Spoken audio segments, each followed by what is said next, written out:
Hey, it's Clay Trader, and this will be a video chart on ticker symbol CTIC. We will take a look at the 30-minute time frame.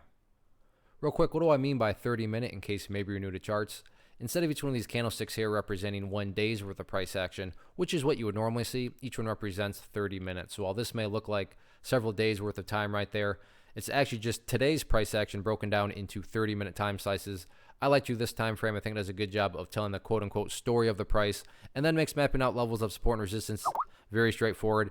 And in this exact scenario here, makes mapping out a logical question pretty straightforward. And the question revolves around the fact that today was a pretty good day. Yes, I realize there was a big pullback, but when you see, where it closed here relative to where it closed yesterday, there was definitely some progress. So that brings up the question, but is there any sort of true power behind this move? Is there any sort of true strength, or is this just kind of some knee-jerk reaction, dead cat bounce?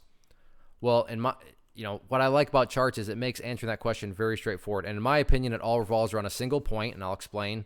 And that's right here at 45 cents. So before I go any further, though, and before we talk about 45 cents, keep in mind, I'm talking about things from the big picture perspective. If you bought right there and you are a day trader and you wanted to sell within 11.7 seconds, then yeah, for you, the chart's looking pretty rough. If you bought right there as a day trader and wanted to sell within, 11.2 seconds, the chart's looking pretty rough.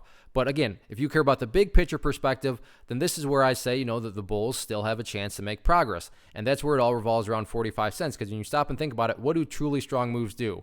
They continue forward. They make progress forward. They don't go back to where they were.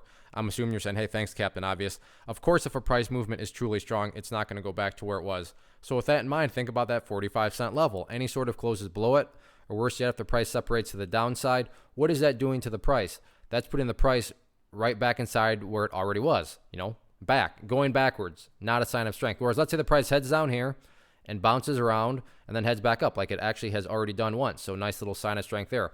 What would you have in this situation?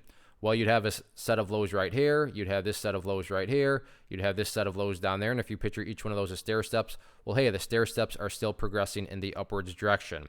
So sure, there was a pretty big pullback today, and that could affect your, view on the chart given whatever your strategy was going in.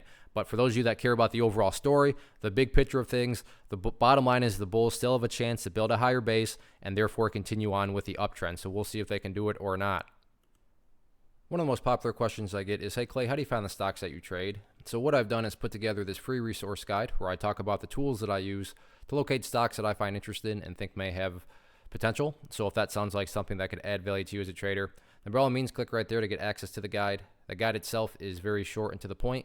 And like I say, it is free. Thanks for watching. Have a good weekend.